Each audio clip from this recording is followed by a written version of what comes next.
In an era dominated by silence and scarcity, knowledge was a treasure chained to the walls of monasteries. This was the age of the scribe.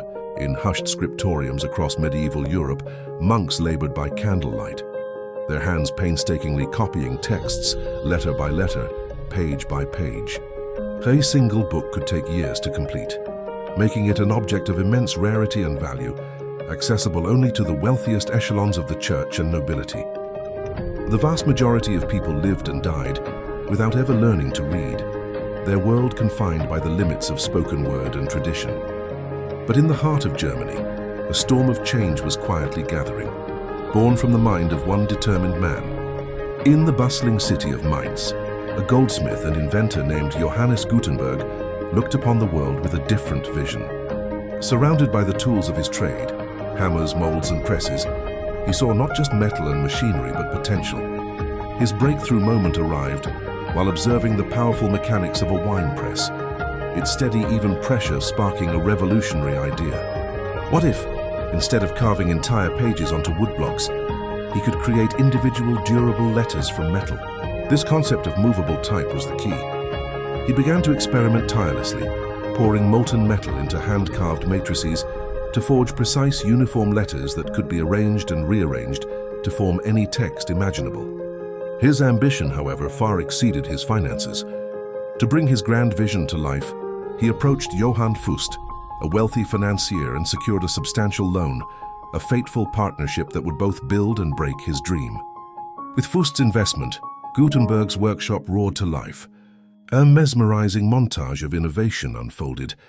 Heavy ink was rolled evenly across meticulously arranged blocks of type. Clean sheets of paper were carefully laid in place, and the great wooden screw of the press was turned, applying immense pressure. Then the reveal.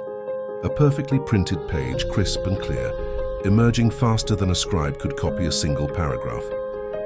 This was the birth of modern printing. The culmination of this effort was his masterwork, the 42-line Gutenberg Bible.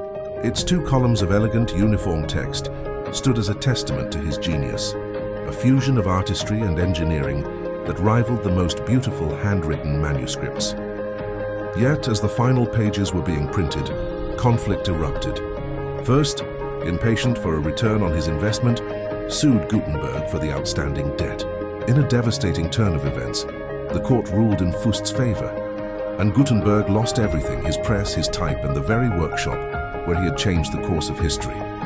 Though its creator was cast into financial ruin, the invention itself could not be contained.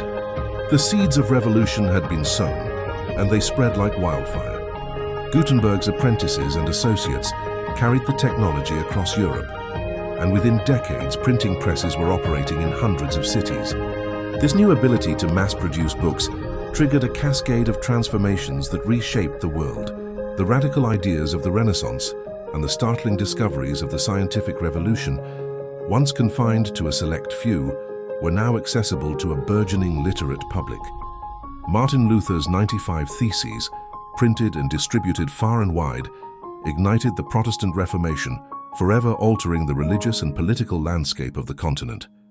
The press became the engine of intellectual and social change, empowering the masses and dismantling old hierarchies.